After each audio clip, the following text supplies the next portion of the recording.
Hello and welcome to the Gers TV. My name's Si Leslie and it's a World Cup special edition, and we've got a special guest today, Colin Miller, who is live in Canada. Whereabouts are you, Colin? Hi Simon, great to be on the show. Yeah, we live just about an hour's drive east of Vancouver. We've in a place called Abbotsford, and we've been here. The family's been here since 2000, actually, when I come back after resigning as the Hamilton Accies manager.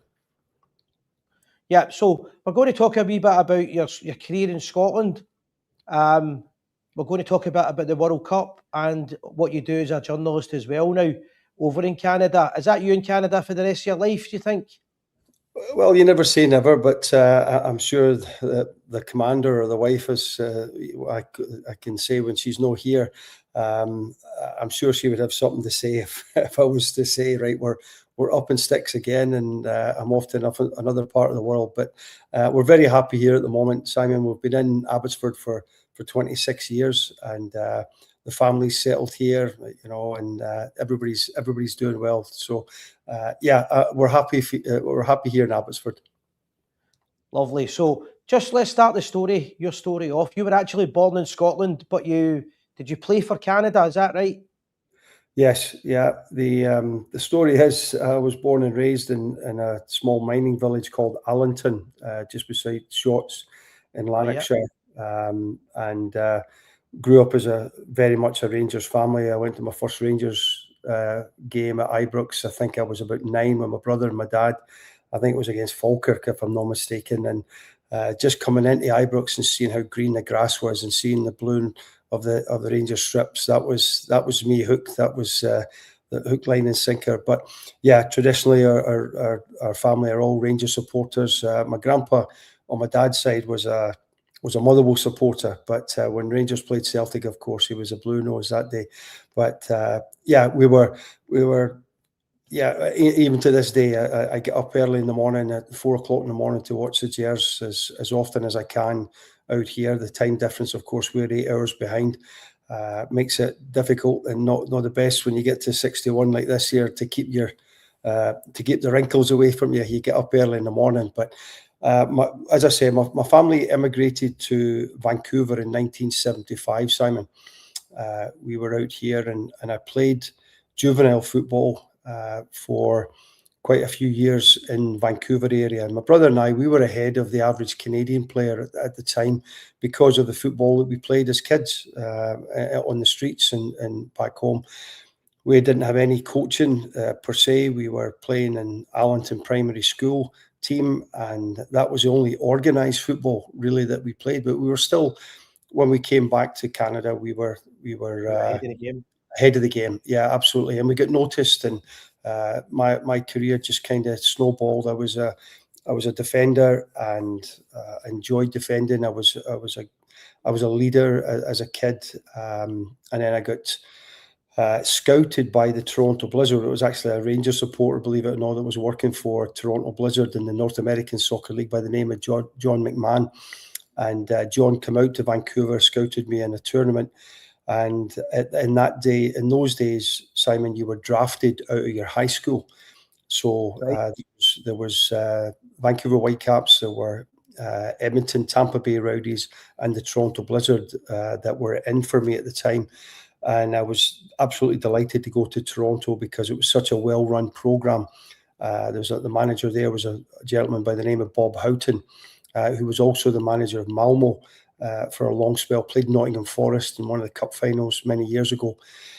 So I got the opportunity to play for the Toronto Blizzard in the NASL. I was actually the youngest player to play in the league because I was 17 at the time. And at that time, there had to be 3 North Americans on the field at all times. But in 1982, we took out our Canadian citizenship, which then enabled me to play for our youth teams. Right. And I became the captain of the Canadian youth team at that stage. And then things just progressed from there. And did you play with Jimmy Nicholl at that point in Canada? Is that right? Or was that later on in the year? No, I actually played with Jimmy in Toronto, and Jimmy stayed with me for the first, I think, 6 weeks before his wife and baby daughter at that time came across. And you could just imagine what that was like living with Jimmy. What a character. easily the best storyteller I've ever heard in my life, and just a great professional. What a career Jimmy had, and still involved at the highest level of the game in Northern Ireland.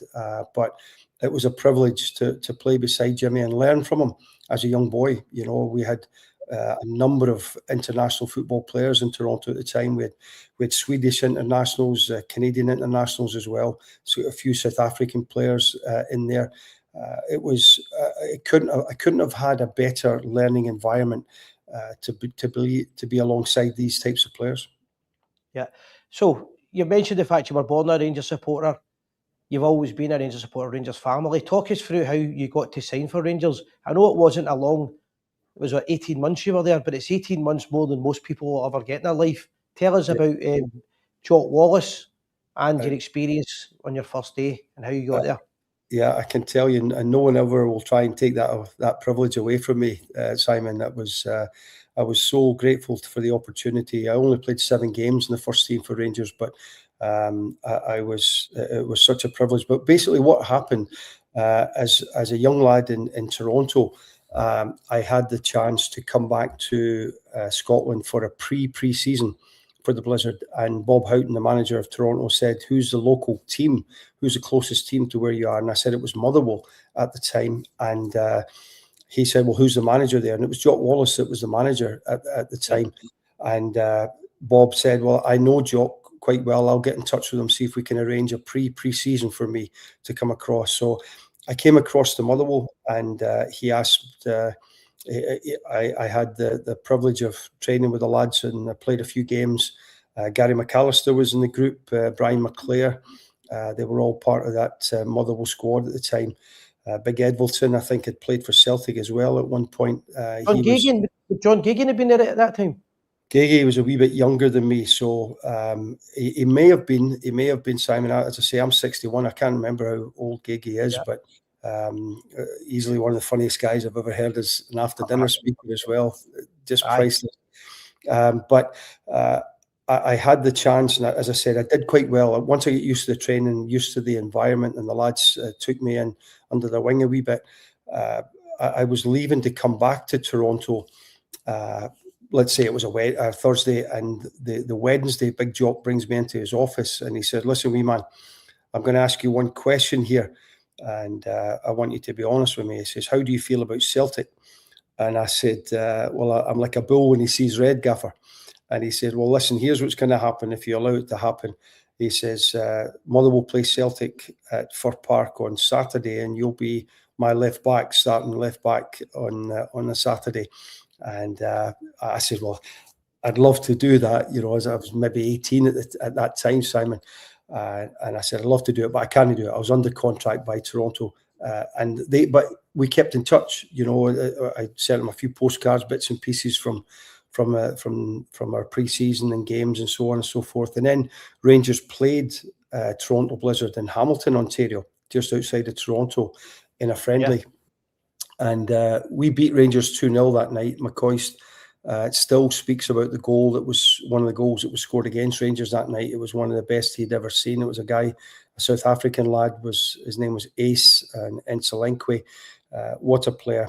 But anyways, Big Jock came up to me afterwards, actually came into the dressing room as Bob Houghton was speaking to the team, and said, "Listen, wee man, make sure you speak to me afterwards." So I saw the gaffer outside. And he said, "Listen," he said, "I know the NASL is struggling, it's folding. We'll give you a chance to come back to Rangers as soon as it folds." And lo and behold, the league did fold.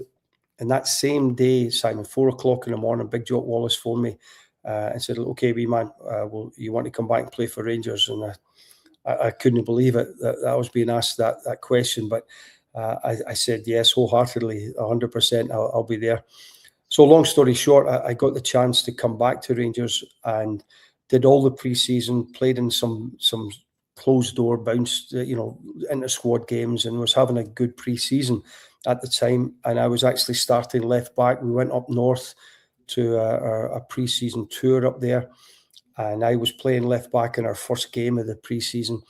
And I was sleeping in the afternoon, and the gaffer knocked on the door and said, "Listen, wee man, unfortunately, you can't play tonight." I says, "What do you mean I can't play?"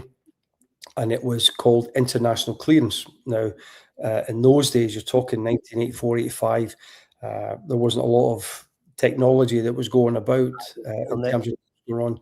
So basically what happened, Simon, it took about 7 weeks for that international clearance to come across, and I couldn't even play in the reserve games or anything like that at all. So it was just inter-squad games. So Stuart Monroe came in, Ali Dawson, of course, the two Rangers legends, were ahead of me at the time, which led to me only, I won the reserve league with Rangers and Billy Davis and the guys that were in that group, and then I won the Glasgow Cup with Rangers against Queen's Park at Hampden. So I was, in terms of that, it was a very successful time for me, winning those things, but getting the privilege to be a part of that squad, still part of the Rangers in the 80s squad, group chat as well, and I loved my time to bits, I really did. Yeah, and you mentioned that there, and I've seen this on the LinkedIn. It was this morning or yesterday. You still got the old Rangers players that they're on the WhatsApp group. You're part of that. Yes, yeah, Big Dave McPherson, McCoist, Durante's on it. Who else? Dave McKinnon, John McDonald. There's a few guys that are in there, and I'm very privileged to be a part of that. Stuart Monroe from Australia's in that as well. So eventually you had to leave Rangers. I'll try to keep it a wee bit short. I don't want to talk too long about the Scottish side of it with the World Cup show, but you played for, let me get this right, Hearts, Ayr United, Hamilton in Scotland, and Hamilton in Canada. Motherwell, I'm just trying to remember, because you seem to play for a list of clubs in Scotland and in England. Yeah, I left Rangers. Graham Souness, I did a swap deal with Neil Woods. Neil Woods came up from Doncaster Rovers, and I went down south.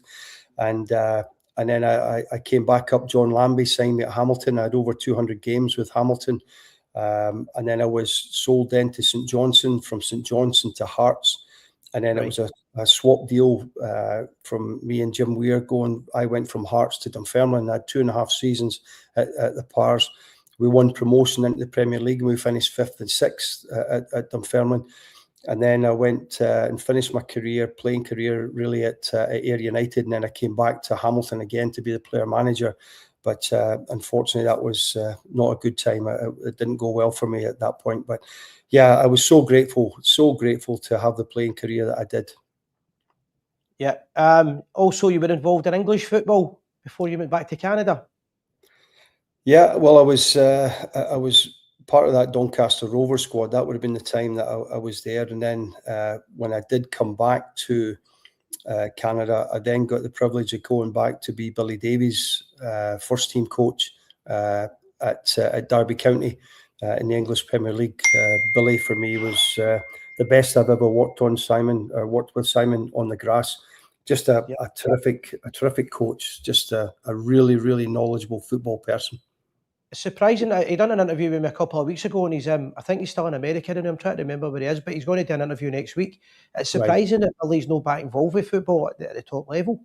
Yeah, it blows me away, I have to say. I think it's a great loss to the top level of our game. He was in at Morton for a little while, and I keep in touch with Billy and through LinkedIn and say hello to him often. But I thought he was brilliant on the grass. I thought he was a really, really good coach, and the players responded to him. Players loved him at Derby, and I'm hoping he gets back in, because with that football brain that he has, he'll be a terrific interview for you for sure. Yeah. So after that, you're now doing commentary for the Vancouver Whitecaps. Is that right? Yes. Yeah, I've got the face and build for radio, as you can see, Simon. So I've been doing the colour commentating for the Whitecaps in the MLS for about the last 6 years, and I'm doing bits and pieces TV wise here on the Canadian World Cup venture, and really enjoying that. I must admit, it's good stuff. I enjoy the media side of things. Yeah. So that takes me on to the World Cup. We'll have a chat about that now. Let's start with Scotland. What's your thoughts on? I get the fact that it was an achievement for Scotland to get there, but a lot of people when we got there felt we could get so much more if we tried, even a wee bit more fun. And it felt a bit negative to me that we were more worrying about losing games than we were trying to win or trying to qualify. What's your take on Scotland's progression? Yeah. Progression? Yeah, it's a good question. My son and I and a gang of guys that met down in Boston. We were at the Boston-Haiti game, and part of the Tartan Army that was drinking Boston Dry. By the looks of it, we had a fantastic time. It was a great atmosphere. I just thought that we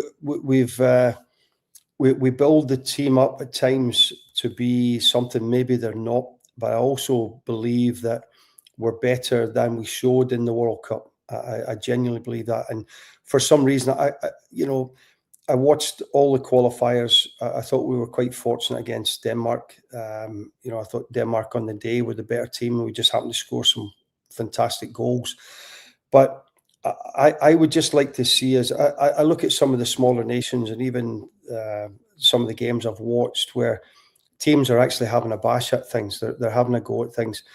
We were drawn in a horrendous group. I mean, Haiti were good against us. I thought they were unlucky not to get a draw, to be honest with you, Simon. And there's just this. We have this mentality at times where we'll sit back and hold on or do something. And I'd love to see us be more aggressive. I'd love to see us play with two wingers if we had them. And I'd love to see us being more forward thinking, get the ball forward. We're not a team that wants to build out of the back, and I think we're more suited trying to get the ball forward a wee bit early. And I'm not talking about up and under. And the problem I had with that, especially against Brazil. Yeah, exactly. I mean, you look where the two teams are now. I mean, Canada plays Morocco in the last 16. Brazil are now playing, I think it's Norway now. That game's just finished, so they're in the last 16. So we had arguably the toughest group in that getting out of that stage.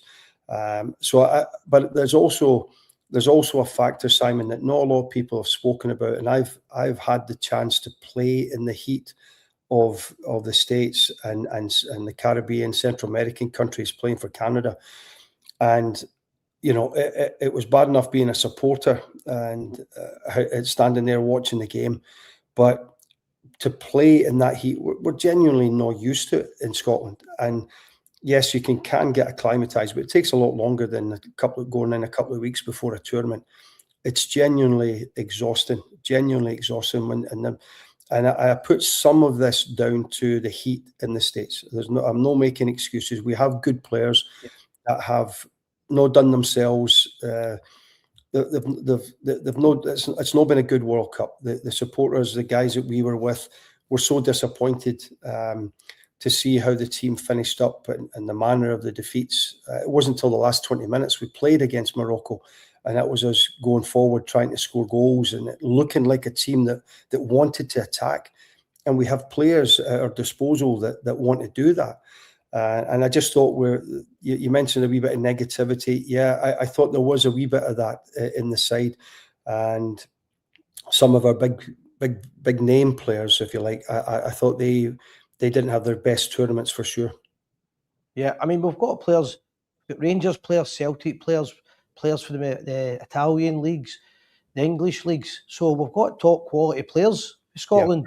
Yeah. But we didn't look great. I've got to say, when we played against Brazil, the mistakes were, I know you're saying the heat and the humidity and things like that, but there's a time and a place to mess about in defence.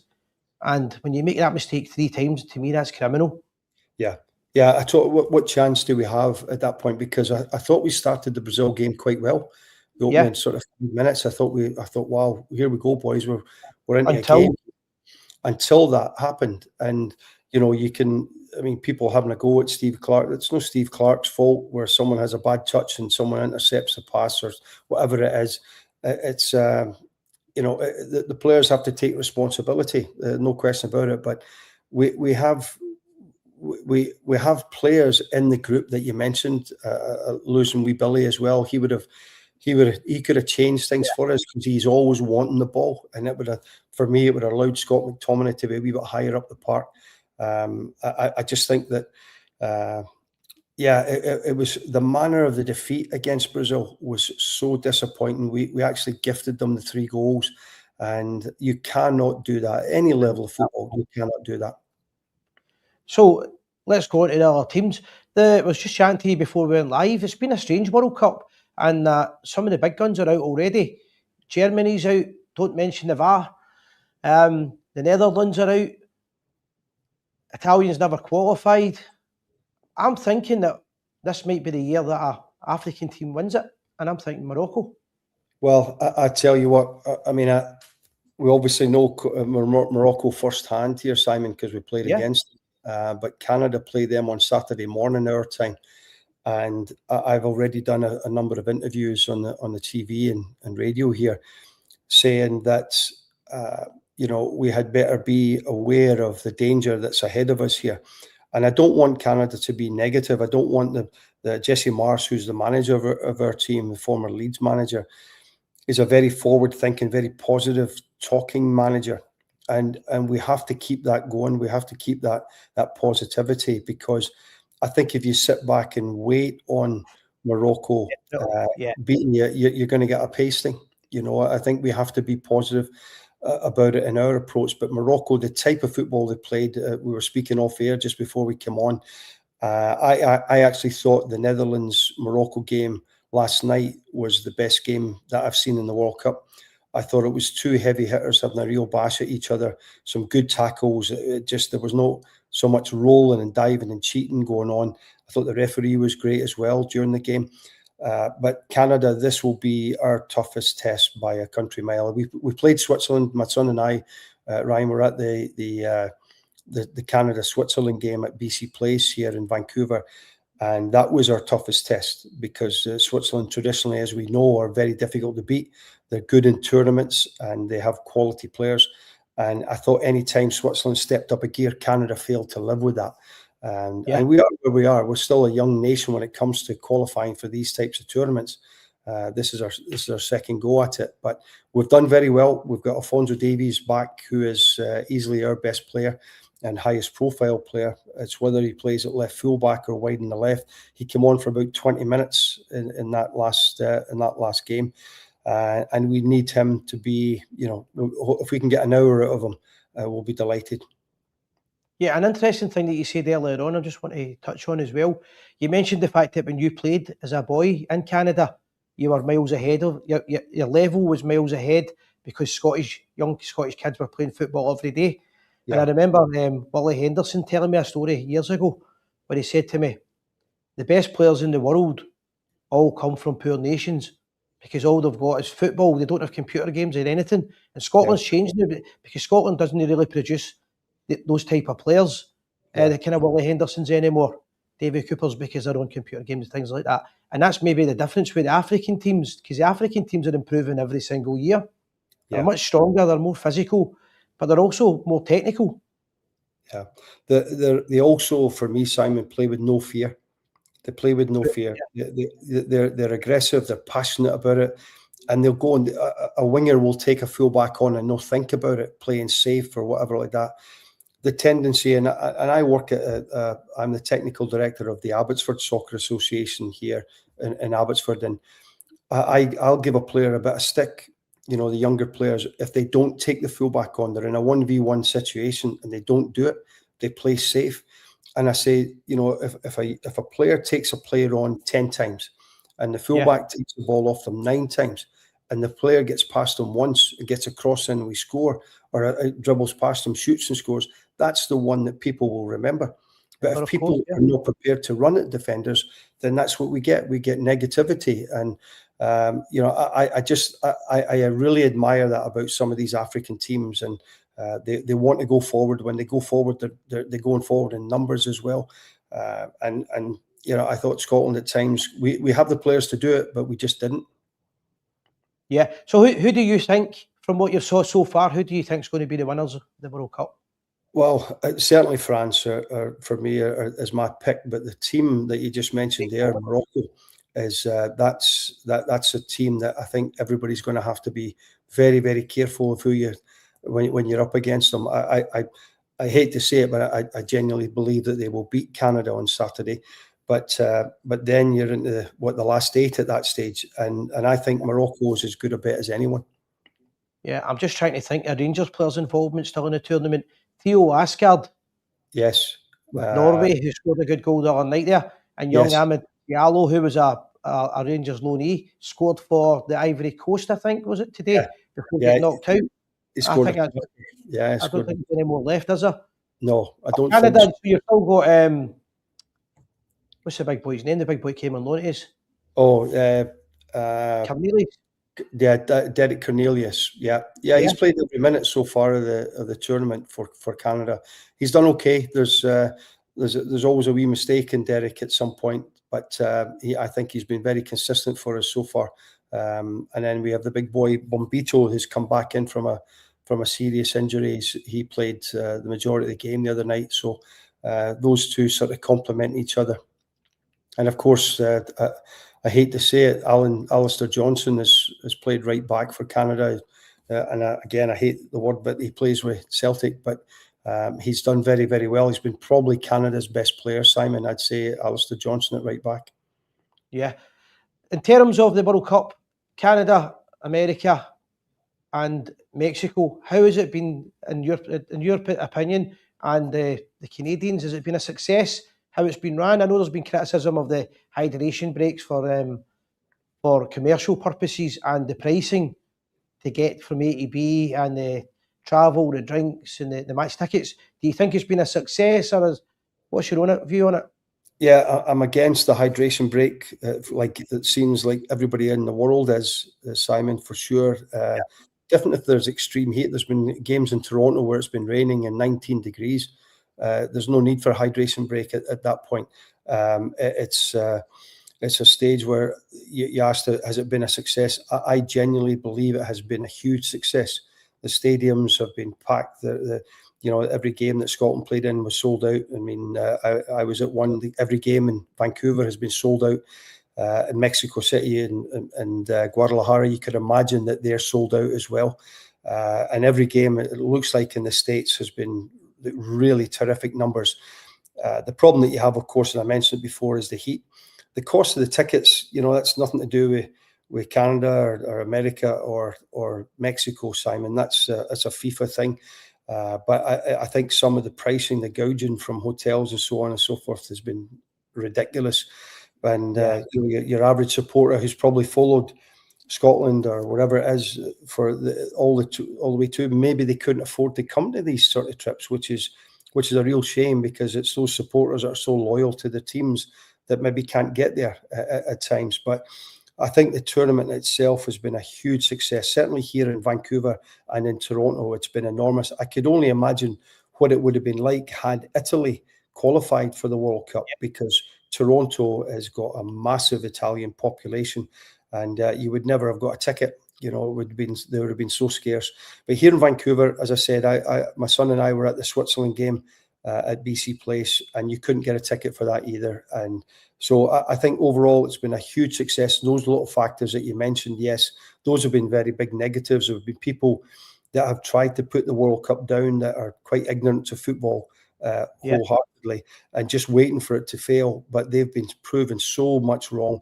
Here in Vancouver, as an example, that there's been estimated 100,000 people downtown Vancouver watching at the various parties and so on, watching the games live on these big screens. It's been absolutely fabulous. It's really grasped the hold of Canada here. Yeah, it's fantastic. And another criticism that I'd heard was that there's too many teams. This was at 48. But I must say, most of the games that I've watched have been really entertaining. The only criticism I've got, and it's not a criticism, but it's just the only thing is it's the times. If you're working and it's at 2 and 3 in the morning, but that can't be helped. But in terms of the quality, I think the quality's been fantastic. Yeah, I totally agree. I heard one of the commentators speaking over one of the games, and it was saying that the next World Cup may be expanded, and I don't want to see that. I think this we should cap it at this number here. Because I wasn't a fan of expanding it to the numbers we're at the moment. But then you're right, Simon. I totally agree. There have been very, very poor games where teams have just sat back and hoped that teams have had a bash at each other. And I think it's been a very entertaining World Cup. Yeah, so just to finish up, back to Rangers for a minute. Derek McInnes has become the new manager, and in the space of a week, there's a few signings. And more names to come in. What's your thoughts on Derek getting a job? Oh, I'm thrilled to bits. I nearly had the chance to have a beer with Derek in Boston, but things had happened that he couldn't meet up with us. He was actually on the drive to meet us, but this whole situation started to unfold. But I wish him nothing but success. I think it's great that we've got one of our own as the manager of Rangers, and nothing against all the previous managers, but Derek was brought up a Rangers supporter, has played for the club, was successful with the club, understands the values and the traditions of the club. And so that for me is a big thing, Simon. I have to say, I genuinely believe that, because people can come in, they can talk nice, they can say all the things, but he will feel in his heart what we feel as Rangers supporters. He understands that, he doesn't need anybody to explain what it's like to go to Fir Park on a Tuesday night in the middle of February, or go to Easter Road on a Wednesday night, what it's like to play in these stadiums, go to Tynecastle, what it's like at Celtic Park, and what it's like at Ibrox. Nobody needs to explain that to him. He knows the league inside out. So already that's a head start. So he knows, he'll have a picture in his mind already of the players, the type of players that he needs to win the Scottish Premier League. And I tell you, I've said it for years, guys, Simon, that we needed to sign players that would win us the Scottish Premier League. Nothing about Europe. Europe would be a bonus. This is Colin Miller's opinion. And I think some of the signings have been absolutely miles away over the years. But Derek McInnes, we will get right behind him. The Bears will get right behind him. And he will hit the ground running, I'm sure. I listened to him. I'm a member of the Scottish North American Coaches Association, run by Eric McAleer and Ian King, a former journalist with the Daily Record, Sunday Mail, I think it was, or the Sun. I can't remember, Simon. But these guys, we invited managers into our group chat, and there's at least a couple of hundred coaches spread across North America. And easily one of the best managers that we had speaking to us was Derek McInnes when he was at Hearts. Just his attention to detail, his professionalism, the standards, you could hear it in his voice. You could see it, how there was a presence about Derek, the way he spoke. And I actually said to him, as one of my opening statements, I got a chance to ask him a question. But I said, I hope to see you at Ibrox at some day, Derek. And lo and behold, he's become our manager. So I'm thrilled to bits. I have to say, I'm thrilled to bits. And it's great to see a couple of Scots lads getting signed already. Hopefully there's one or two more within the league. Maybe fingers crossed we get Lewis Ferguson back as well.